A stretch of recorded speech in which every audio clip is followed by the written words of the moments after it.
अस्सलाम वालेकुम स्टूडेंट्स। उम्मीद है कि आप सब खैर आफियत से होंगे। अच्छा देखिए बेटा, पहला लेक्चर हमारा हो गया था इंट्रोडक्शन टू कार्बोहाइड्रेट्स का। आज हम अपना सेकंड लेक्चर स्टार्ट करते हैं इंट्रोडक्शन टू कार्बोहाइड्रेट्स का। देखिए इसमें हमने बच्चे मोनोसेक्राइड्स कुछ डिस्कस कर लिए थे, इसकी कुछ फॉर्म हमारे पास क्या है, रिमेनिंग रह गई थी। तो आज वो हम डिस्कस करेंगे। सबसे पहले जो हमारे पास बच्चे क्या है, हमारे पास ग्लूकाथायोन है हमारे पास। ग्लूकाथायोन, अब ये इसकी हम स्ट्रक्चर देखते हैं। इसकी सबसे पहले हम डेफिनेशन देखते हैं कि ग्लूकाथायोन होता है क्या है। ग्लूकाथायोन इज अ ट्राइपेप्टाइड। ये हमारे पास क्या है, ट्राइपेप्टाइड। अब ट्राइपेप्टाइड तो है, इसमें अब उसने वर्ड यूज किया है पेप्टाइड। अब पेप्टाइड क्या क्या मतलब है, मतलब होता है बेटा ये छोटी सी एक चेन होती है जो अमाइनो एसिड से मिलकर बनती है, इसे हम क्या कहते हैं, पेप्टाइड। अब ये ट्राइपेप्टाइड का क्या मतलब हुआ, इसमें तीन हमारे पास अमाइनो एसिड्स होते हैं। ठीक हो गया, कंपोज्ड ऑफ ग्लूटामेट। अब सबसे पहले हमारे पास अमाइनो एसिड, इसको डबल ए से हम वो करेंगे, रिप्रेजेंट करेंगे। अमाइनो एसिड कौन सा है, ग्लूटामेट। अब बच्चे ग्लूटामेट का हमारे पास क्या फंक्शन होता है, ये हमारे पास क्या है, सबसे पहले आपको ये पता होना चाहिए अमाइनो एसिड है। ठीक है, अमाइनो एसिड कौन सा, ये हमारे पास नॉन एसेंशियल अमाइनो एसिड है ये। ठीक हो गया बच्चे, ये नॉन एसेंशियल अमाइनो एसिड है। अब सवाल ये पैदा होता है कि नॉन एसेंशियल अमाइनो एसिड्स होते क्या है। बेटा नॉन एसेंशियल अमाइनो एसिड्स वो होते हैं जो हमारी बॉडी खुद बना लेती है। वो हमारे पास क्या होते हैं, नॉन एसेंशियल अमाइनो एसिड्स होते हैं। सबसे पहले हमारे पास ग्लूटामेट हो गया, आपको ये पता चल गया कि नॉन एसेंशियल अमीनो एसिड है। और ये किस तौर पर काम करता है, ये हमारे पास न्यूरोट्रांसमीटर के तौर पर हमारे ब्रेन में भी काम करता है। ठीक हो गया बच्चे, जब ब्रेन में न्यूरोट्रांसमीटर के तौर पर काम कर रहा है तो काम क्या कर रहा है वहां पे, हमारी ये लर्निंग को इम्प्रूव करेगा, प्लस क्या करेगा, ये मेमोरी को इम्प्रूव करेगा, ये दोनों चीजों को।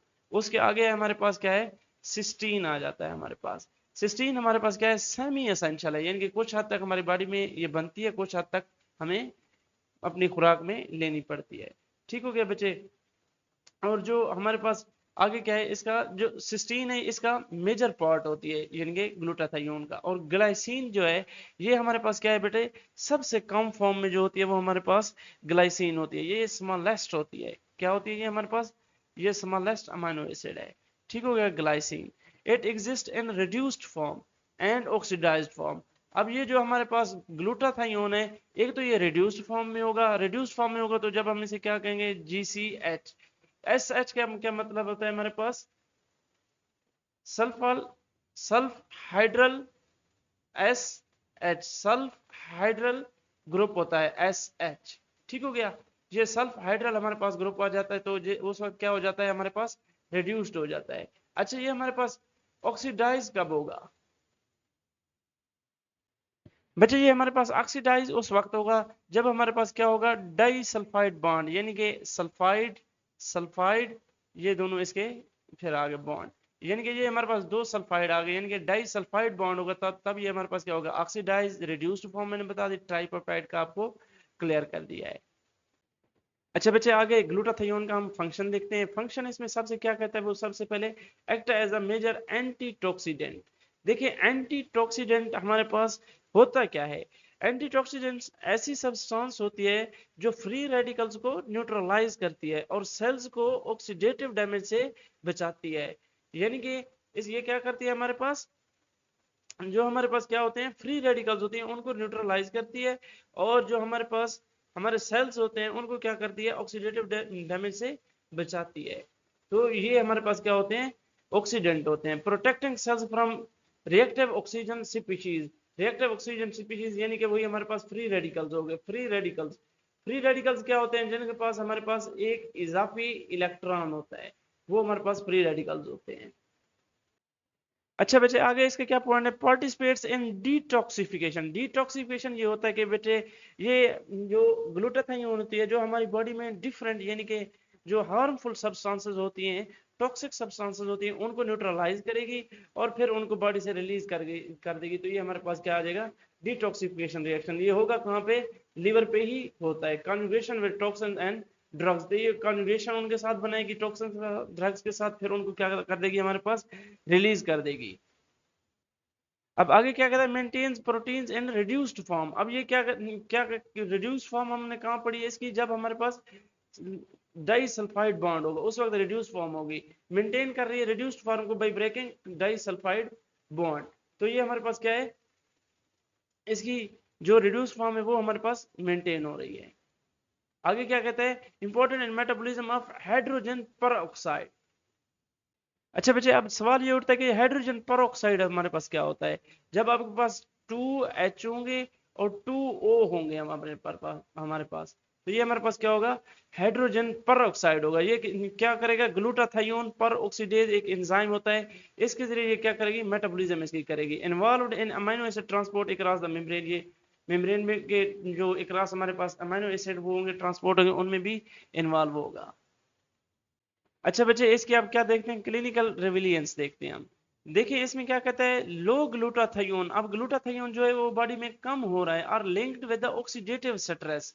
अब ऑक्सीडेटिव स्ट्रेस कौन सी फॉर्म होती है बेटा, ये उस वक्त है जब हमारे पास फ्री रेडिकल्स होते हैं, ये इंक्रीज कर जाते हैं। ये क्या कर जाते हैं, हमारे पास इंक्रीज कर जाते हैं। तो उस वक्त क्या होगा, जो हमारे पास एंटीऑक्सीडेंट के तौर पर, ये एंटीऑक्सीडेंट के तौर पर ही काम करता है ना, तो एंटीऑक्सीडेंट की तादाद यानी कि कम हो गई, तो फ्री रेडिकल्स की हमारे पास ज्यादा होगी, तो ये हमारे पास जो फॉर्म होगी उसे ऑक्सीडेटिव स्ट्रेस कहते हैं। लीवर डिजीजेस हो सकती हैं जब ये कम होगा, एजिंग हो सकती है, and neuro degenerative disorder. Degenerative disorder वो होती हैं जो आपके क्या करती हैं, सीएनएस को अफेक्ट करती हैं, यानी कि सेंट्रल नर्वस सिस्टम को आपके को अफेक्ट करती हैं, उन्हें क्या कहते हैं हम, न्यूरोडिजेनरेटिव डिसऑर्डर। जैसे कि पार्किंसन बेटा एक ऐसी न्यूरोडिजेनरेटिव डिसऑर्डर है, इसमें एक तो आपके पास क्या होता है, एक रिजिडिटी ऑफ मसल्स हो जाती है आपकी। आगे क्या होता है, आपके पास फ्लैट फेस आ जाता है, और ट्रिमर्स आ जाते हैं आपके पास। ये तीन इसकी मेजर सिम्टम्स होती हैं। अच्छा बच्चे, आगे हमारे पास सेकंड आ गया। सेकंड क्या है, हमारे पास ग्लैक्टोज है। ग्लैक्टोज की डेफिनेशन देखते हैं। Is a monosaccharide. ये क्या है, हमारे पास मोनोसेक्राइड है। अल्डोहेक्सोज है, ये इंपॉर्टेंट एमसीक्यू आपका। अच्छा, commonly found in milk sugar, ये आपका इंपॉर्टेंट एमसीक्यू। लैक्टोज ये फाउंड मिल्क शुगर। अब हमारे पास कौन सा होता है, एक तो आपका ये एमसीक्यू बन गया कि ये अल्डोहेक्सोज है, दूसरा ये होगा कि मिल्क शुगर में पाया जाता है अलॉन्ग विद द ग्लूकोज, तो ये इसका हमारे पास लैक्टोज का होगा। इसकी फंक्शन क्या है, components of lactose in milk. जो लैक्टोज होता है ये उसका कंपोनेंट होता है मिल्क में, converted into glucose in the liver for the energy production. ये अब क्या करता है, ग्लूकोज में भी कन्वर्ट होता है। Essential in the synthesis of glycolipid and glycoprotein, important for sale recognition. देखिए अब ग्लाइकोलिपिड, जब हमारे पास, अब ग्लाइकोलिपिड्स क्या होते हैं, जब हमारे पास कार्बोहाइड्रेट्स और लिपिड्स बेटा मिलेंगे तब ये क्या बनाएंगे, यानी कि हमारे पास ग्लाइकोलिपिड्स बनाएंगे। यानी कि जब हमारे पास शुगर्स और लिपिड मिलेंगे तब हमारे पास क्या बनेगा, ग्लाइकोलिपिड्स बनेगा। एंड ग्लाइकोप्रोटीन क्या होता है, शुगर प्लस प्रोटीन जब मिलेंगे ये हमारे पास क्या करेंगे, ये हमारे पास क्या कराएंगे, ग्लाइकोप्रोटीन बनाएंगे। इंपॉर्टेंट फॉर सेल रिकॉग्निशन, और सेल रिकॉग्निशन के लिए ये इंपॉर्टेंट है। अच्छा आगे क्या कहता है, precursor for galactolipids in the brain and the nervous system. ठीक हो गया बच्चे। अब ग्लैक्टोलिपिड हमारे पास क्या होता है, जब बेटा ग्लैक्टोज शुगर ग्लैक्टोज शुगर और हमारे पास लिपिड मिलेंगे तब हमारे पास क्या बनेगा, ग्लैक्टोज लिपिड बनेगा इन the brain and the nervous system. अब इसकी क्लिनिकल रेविलेंस देखते हैं हम। अच्छा, क्लिनिकल सिग्निफिकेंस इसकी ग्लैक्टोज की क्या है, ये जब हमारे पास बेटा कम होगा ग्लैक्टोज, तो उस वक्त एमसीक्यू आ सकता है। आपके पास एक पेशेंट आया है हॉस्पिटल में, उसके उसकी जब हमने यानी कि क्लिनिकल लेबोरेटरीज टेस्ट वगैरह कराए हैं, तो उसका जो हमारे पास ग्लैक्टोज मेटाबॉलिज्म एंजाइम था उसमें वो कमी थी, तो उसे क्या बीमारी हो सकती है, उसे यही हो सकता है कि उसे ग्लैक्टोसीमिया हो सकता है। एन इनहेरिटेड डिसऑर्डर होता है ये हमारे पास, ये जेनेटिक भी हो सकता है, caused by deficiency of enzyme in galactose metabolism। अब जो एंजाइम ग्लैक्टोज मेटाबॉलिज्म कर रहा है उसकी कमी है। accumulation of galactose leading to the cataract, liver damage and mental retardation। अब बच्चे देख लिया आपने, इससे क्या क्या हो सकता है, एक कैटरैक्ट बेटा ये होता है कि जो आपका लेंस होता है, आई लेंस होता है, कन्वेक्स लेंस होता है, जो भी लेंस होता है वो क्या हो जाता है, आपका धुंधला हो जाता है, आपको क्लियर नजर नहीं आता, तो ये कैटरैक्ट हो जाता है। लिवर डैमेज और मेंटल रिटार्डेशन हो जाती है। तो ये हमारे पास ग्लैक्टोज हो गया। आगे हमारे पास मनोज। मनोज क्या है हमारे पास, ये भी हमारे पास मोनोसेक्राइड है, इंपॉर्टेंट एमसीक्यू है आपका। अल्डोहेक्सोज है, इंपॉर्टेंट एमसीक्यू है, close related to glucose, differing in orientation of hydroxyl group at carbon number 2। अच्छा बच्चे, अब इसमें ये है कि ये डिफर किस तरह है, differ in the orientation of hydroxyl group at carbon number 2। अब जो हमारे पास मनोज है और जो हमारे पास ग्लूकोज है, तो इनमें डिफर क्या है हमारे पास? बेटा जो हमारे पास ग्लूकोज है, इसमें जो हमारे पास हाइड्रोक्सिल ग्रुप होगा, ओ एच ग्रुप होगा, वो किस साइड पर होगा? हमारे पास लेफ्ट साइड पे होगा। और जो मनोज है बेटा, इसमें जो हमारे पास हाइड्रोक्सिल ग्रुप होगा, ओ एच, ये हमारे पास किस किस साइड पे होगा? राइट साइड पे होगा। ठीक हो गया बच्चे, ये हमारे पास इसमें बेसिक डिफरेंस मनोज हो गया आपका। इसके फंक्शंस देखते हैं। Essential for the glycoprotein synthesis, मैंने आपको बताया ग्लूकोज और प्रोटीन या कार्ब, आपके पास शुगर या प्रोटीन या आपके पास कार्बोहाइड्रेट या प्रोटीन जब मिलेंगे तो हमारे पास क्या बनेंगे? ग्लाइकोप्रोटीन मिलेंगे। Where mannose is incorporated into the oligosaccharide chains, ये हमारे पास जो मानोज होता है फिर कहां पे इनकॉर्पोरेट कर जाता है? ओलिगोसैकेराइड्स की चेन्स में। Plays a role in cell to cell recognition and immune response, एक तो सेल टू सेल की रिकॉग्निशन में कि कौन सा सेल है उसमें ये यूज होता है, और इम्यून रिस्पांस में भी यूज होता है। Involve in protein folding in the endoplasmic reticulum. अब इसमें जो है ये क्या क्या करते हैं? प्रोटीन फोल्डिंग इन एंडोप्लाज्मिक रेटिकुलम। अब जो एंडोप्लाज्मिक रेटिकुलम होता है बेटा, ये खुद मेम्ब्रेन बाउंड ऑर्गेनेली होता है हमारे पास। मेम्ब्रेन बाउंड ऑर्गेनेलीज होगा, उसमें प्रोटीन्स तो होंगी, प्रोटीन्स को ये क्या पे क्या करेगा?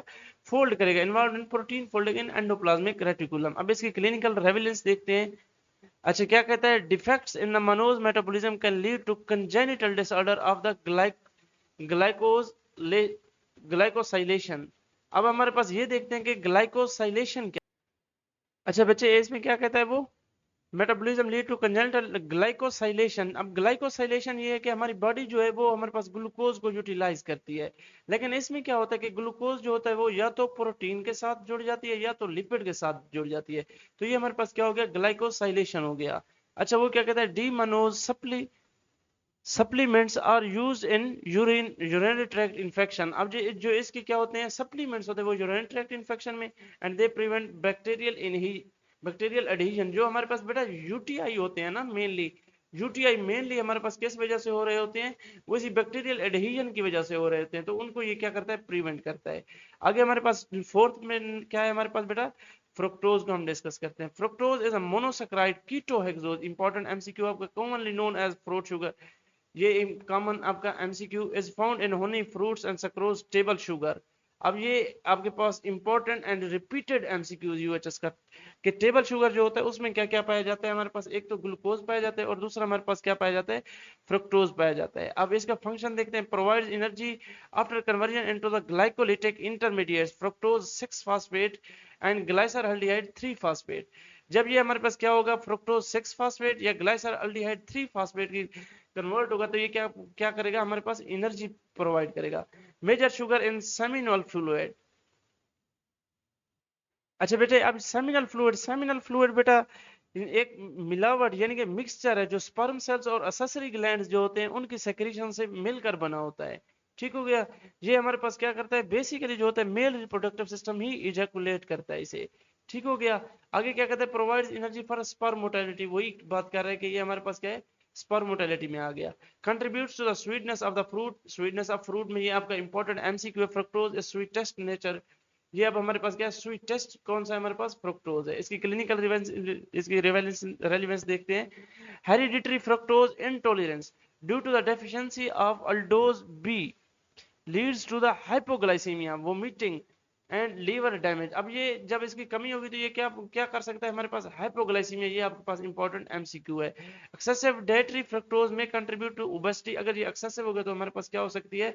ओबेसिटी हो सकती है, और हमारे पास क्या हो सकती है? मेटाबॉलिक सिंड्रोम हो सकती है। ठीक हो गया बच्चे। आगे इसका टेबल देख लेते हैं। देखें, वही ग्लूटाथायोन है, ट्राइपेप्टाइड है, antioxidant, detoxification, oxidative stress, liver disease, वही कुछ एक टेबल में सब कुछ समरी दे दी है। ग्लाइक्टोज है, मोनोसेक्राइड है, अल्डोहेक्सोज है।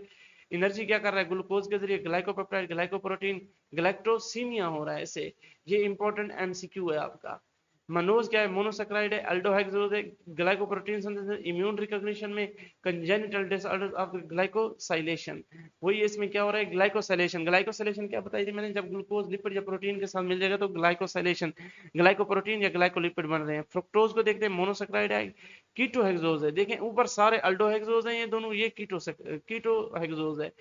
स्पर्म न्यूट्रिशन में स्वीटनेस एंड फ्रूट इंटॉलरेंस क्या करेगी हमारे पास, ओबेसिटी काज करेगी। तो ये हमारे पास मोनोसेक्राइड बच्चे क्लियर हो गया। अब हम डाइसेक्राइड अपना स्टार्ट करते हैं। अच्छा बच्चे डाइसेक्राइड्स, अब डाइसेक्राइड्स को स्टार्ट करते हैं। डाइसेक्राइड्स क्या कहते हैं, और the carbohydrates compose of two, di, di का मतलब ही हमारे पास क्या है बेटे, टू, ये डाई का मतलब है। Monosaccharide units join together by glycosidic bond. आपको मैंने बताया था कि जो हमारे पास two sugar plus sugar residues होंगे, शुगर प्लस शुगर, ये हमारे पास किस बॉन्ड के जरिए होंगे, ग्लाइकोसिडिक बॉन्ड। और covalent bond form between hydroxyl group of monosaccharides. बेटा देखो, एक ये हमारे पास मोनोसेक्राइड है, एक ये हमारे पास मोनोसेक्राइड है।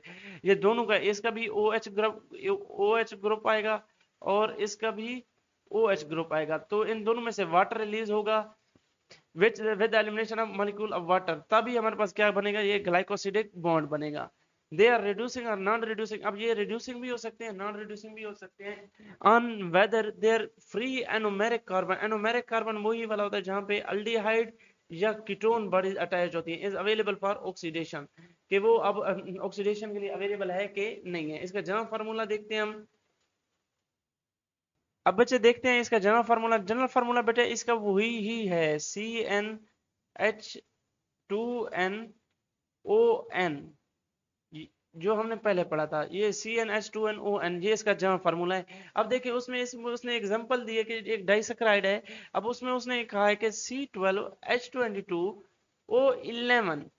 तो ये देखें आप इसमें कि एक ऑक्सीजन की कमी है और दो हाइड्रोजन की कमी है। क्यों है, तो मैंने आपको पहले कहा था कि जो एक मोनोसेक्राइड है और एक दूसरा मोनोसेक्राइड है, जब ये आपस में कोवेलेंट बॉन्ड बनाएंगे तो इनमें से जो होगा H2O वो निकल जाएगा, H2O निकल जाएगा, यानी कि दो हाइड्रोजन निकल गए, एक हमारे पास ऑक्सीजन निकल गई। वही एक ऑक्सीजन निकले, यहाँ पे दो हाइड्रोजन निकले। इसका जवाब फार्मूला बन गया, form condensation reaction removal of the H2O। वही बात कर रहे हैं कि H2O रिमूव होगा तभी ये बनेंगे। Can be hydrolysed back into their monosaccharide. अब डाइसेक्राइड बन गए हैं तो ये मोनोसेक्राइड में भी चेंज हो सकते हैं अगर हम कोई स्पेसिफिक एसिड यूज करते हैं या हमारे पास स्पेसिफिक एंजाइम्स यूज करते हैं। आगे बेटा ये एमसीक्यूज पॉइंट, ये वेरी वेरी एमसीक्यूज इंपॉर्टेंट है। माल्टोज आ जाता है डाइसेक्राइड में, लैक्टोज आ जाता है, सक्रोज आ जाता है। बेटे देखिए ये जो टेबल है ये आपको ऐसे याद होनी चाहिए जैसे अब्बा अम्मा का नाम याद होता है, ये इसी तरह ही होनी चाहिए। देखिए माल्टोज है, सबसे पहले माल्टोज को क्या कहते हैं, फ्रूट शुगर कहते हैं, ग्लूकोज प्लस ग्लूकोज, माल्टोज हो गया ये हमारे पास। दूसरा है लैक्टोज, लैक्टोज में क्या कहते हैं, इसे हम मिल्क शुगर कहते हैं, ग्लूकोज प्लस ग्लैक्टोज। अब उधर ग्लूकोज ग्लूकोज था, अब इधर क्या हो गया, लैक्टोज की जगह हमारे पास ग्लैक्टोज आ गया।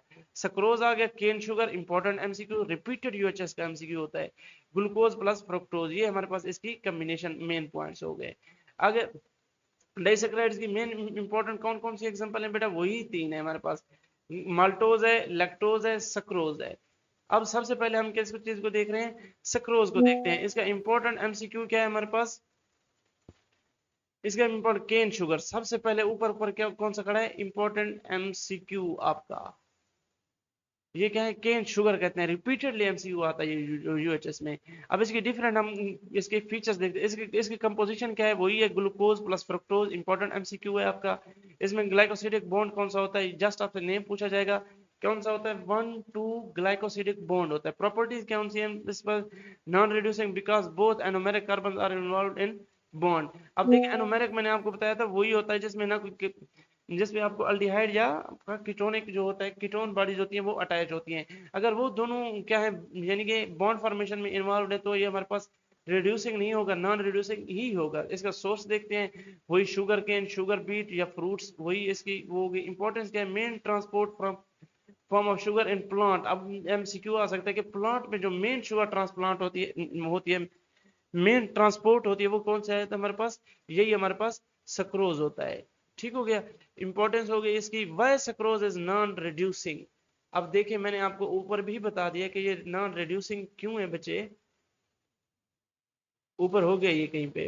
हाँ ये है नॉन रिड्यूसिंग। नॉन रिड्यूसिंग ये है कि इसमें जो हमारे पास कार्बन हैं, जिसमें एनोमेरिक कार्बन, जिसमें हमारे पास अल्डिहाइड ग्रुप या कीटोन ग्रुप अटैच होता है, वो दोनों बॉन्ड फॉर्मेशन में इन्वॉल्व हैं। तब जब फ्री ही नहीं है कार्बन, जब कोई अल्डिहाइड या आपका कीटोन ग्रुप कोई फ्री ही नहीं है, तो ये हमारे पास कैसे रिड्यूसिंग हो सकती है। इसी वजह से ये हमारे पास क्या है, नॉन रिड्यूसिंग शुगर है। अब बच्चे इसका देखते हैं कि ये आपका इंपॉर्टेंट एसईक्यू है बच्चे, why sucrose is non reducing disaccharide. अब स्ट्रक्चर ऑफ सक्रोज को देखते हैं तो इसमें ग्लूकोज और हमारे पास क्या हो गया फ्रक्टोज, दो आ जाते हैं। लिंकेज इनके दरमियान कौन सा बनता है, लिंकेज इनके दरमियान बनता है 1,2 ग्लाइकोसिडिक बॉन्ड। 1,2 ग्लाइकोसिडिक, आपको ये पता होना चाहिए कौन सा बॉन्ड बनता है जिसमें हमारे पास, अब आपको पता चल गया कि हमारे पास 1,2 ग्लाइकोसिडिक बॉन्ड बनता है। 1,2 का क्या मतलब है हमारे पास 1,2। अब बेटा देखो ये किस किस फॉर्म से मिलकर बना है हमारे पास, ग्लूकोज और फ्रक्टोज। जो इसमें ग्लाइकोसिडिक लिंकेज बनेगा वो किसका, कार्बन नंबर 1 आएगा ग्लूकोज का, एंड कार्बन नंबर 2 आएगा, वो आएगा किस चीज का, फ्रुक्टोज का। तो यही फॉर्म वो नीचे बता रहा है।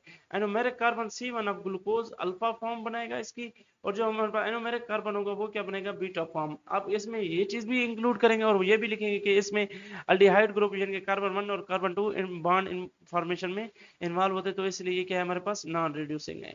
अच्छा, reason for non reducing nature, इसकी रीजन क्या है। अच्छा बच्चे इसकी रीजन देखते हैं हम, रीजन भी आपने इसमें लाजमी लिखनी है। Reducing sugar the anomeric carbon hemiacetal और the hemiketal group. Hemiacetal जो होता है हमारे पास बेटा, ये क्या बनता है, जब अल्डिहाइड ग्रुप रिएक्ट करता है अल्कोहल के साथ, जब अल्डिहाइड क्या करता है अल्कोहल के साथ रिएक्ट करता है, तो एक नया कार्बन सेंटर बनता है। तो जिसमें एक हाइड्रोक्सिल ग्रुप होता है और एक अल्कोक्सिल ग्रुप होता है, ये आपस में अटैच होते हैं। अब जब बच्चे अल्डिहाइड ग्रुप ने हाइड्रोक्सिल ग्रुप के साथ क्या किया, रिएक्शन किया, तो जो हमारे पास सेंट्रल कार्बन बनेगा, जो क्या बनेगा सेंट्रल कार्बन, उसे क्या कहेंगे, हेमी एसिटल या हेमी कीटल कहेंगे। Must be free open in straight chain, in straight chain form with a free aldehyde or keto group which may reduce the failing Benedictus solution। देखें जब वो कहता है हमारे पास क्या होंगे, जब हमारे पास अल्डिहाइड ग्रुप फ्री होगा या हमारे पास कीटो ग्रुप फ्री होगा, तो ये क्या करेंगे, फेलिंग बेंडिक्ट सोल्यूशन को क्या करेंगे, रिड्यूस करेंगे। लेकिन इसमें क्या होता है, in sucrose both anomeric carbon are involved in glycosidic bond, इसमें दोनों जो है वो कहां पे है, हमारे पास ग्लाइकोसिडिक बॉन्ड बना रहे हैं। Therefore no free hemiacetal hemiketal group is present. Hemiacetal और हीमोकीटल ग्रुप इसमें बिल्कुल नहीं प्रेजेंट होता। Sucrose can not open to form an aldehyde और कीटोन, ये कोई भी हमारे पास अल्डिहाइड या कीटोन नहीं बना सकता। अब इसका नेक्स्ट आपके पास ऐसी क्यों आता है कि इन्वर्जन फिनोमिना ऑफ सक्रोज जो है, इसको एक्सप्लेन करें आप। अच्छा बच्चे अब इस इन्वर्जन फिनोमिना को देखते हैं। इन्वर्जन में वो कहता है inversion phenomena refers to the process in which the sucrose, अब जो सक्रोज है किस किस चीज से मिलकर बना है, इसे कहते हैं तो केन शुगर एंड डाइसैकराइड है ना हमारे पास, ग्लूकोज और फ्रक्टोज, यानी कि किससे मिलकर बना है हमारे पास, ये जीएफ से, ये साहब जीएफ वाले हैं, ये सक्रोज साहब। तो ये क्या करें, जीएफ से मिलकर बने हैं। अंडरगोज हाइड्रोलाइसिस, ये जब हाइड्रोलाइसिस में जाएंगे तो ये इनकी जो जीएफ होगी वो टूट जाएगी, splitting with water into the monosaccharide बन जाएंगे दोनों, जिनके ग्लूकोज अलग जाएगा और फ्रक्टोज अलग हो जाएगा। तो ये हमारे पास क्या होगी, ये हमारे पास रिएक्शन हो गया और हाइड्रोलाइसिस होगी, दोनों ग्लूकोज और फ्रक्टोज फॉर्म में आ गए। The reaction is catalysed by the acid HCl H2SO4 और बाय एंजाइम इन्वर्टेज सक्रेज, सक्रोज है ना, तो इसी पे ही हमारे पास एंजाइम आएगा, वो कौन सा है हमारे पास, सक्रेज एंजाइम है, वो इसकी इन्वर्जन कराएगा। अच्छा आगे, अच्छा बच्चे इसको आगे देखते हैं, वो क्या कहता है, during this hydrolysis the optimal rotation of the solution changes from the dextrorotatory. अब ये हमारे पास क्या क्या होता है बेटा, इसमें एक तो सक्रोज होता है आपके पास, और क्या होता है हमारे पास, एक तो फ्रक्टोज होता है। अच्छा, जो हमारे पास सक्रोज होता है, ये हमारे पास क्या होता है, यानी कि 66 डिग्री जो होता है, ये डेक्स्ट्रो रोटेटरी होता है positive.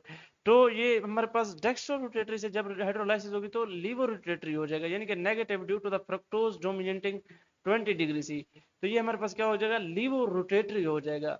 This change in the direction of optimal rotation is called inversion. तो ये हमारे पास डेक्स्ट्रो रोटेटरी से लीवो रोटेटरी में, यानी कि डेक्स्ट्रो रोटेटरी से लीवो रोटेटरी में जा रहा है, क्यों जा रहा है, फ्रुक्टोज डोमिनेंट होने की वजह से। तो ये हमारे पास क्या है, इन्वर्जन फिनोमिना है। The resulting mixture of glucose and the fructose is called invert sugar. जब इसकी इन्वर्जन हो जाएगी तो इसे हम क्या कहेंगे, इन्वर्ट शुगर कहेंगे। तो ये बच्चे आज का हमारा लेक्चर था। इसमें जो आपका सक्रोज है बेटा, ये वेरी वेरी इंपॉर्टेंट है, इसकी इन्वर्जन इंपॉर्टेंट है, इसकी नॉन रिड्यूसिंग क्यों है ये इंपॉर्टेंट है, और ये हमारे पास आगे क्या है, इसकी प्रॉपर्टीज जो है वो इंपॉर्टेंट है। और ये आपका डाइसैकराइड का पूरा टेबल, ये इसमें से 2 MCQ UHS में लाजमी आते हैं बच्चे, लाजमी आते हैं, तो ये अच्छे से करने हैं। और इसके अलावा आपने इनका ये टेबल एक अच्छी से समरी टेबल अगर आप ये भी कर लेते हैं तो एनफ है। ठीक हो गया बच्चे, और फर्दर कोई इशू तो आप वो भी पूछ सकते हैं। Thank you so much, Allah Hafiz.